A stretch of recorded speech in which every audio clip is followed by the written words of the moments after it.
Hello সবাইকে, আজকে আমি বানাচ্ছি সেমাই বিকেলে খাবারের জন্য টিফিন।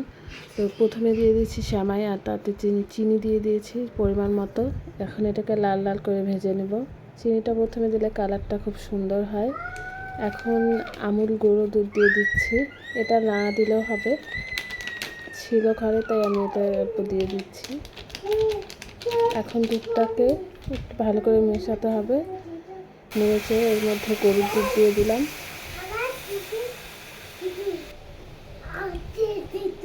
দুটো তেজপাতা দিয়ে দিলাম। তারপর এটাকে ভালো করে ফুটিয়ে জাল করে নামালেই হয়ে যাবে সেমাই। খুব টেস্ট হয় খেতে। চিনিটা প্রথমেই দিতে হবে, দিয়ে ভাজতে হবে ভালো করে, তাহলে টেস্ট দারুণ হয়।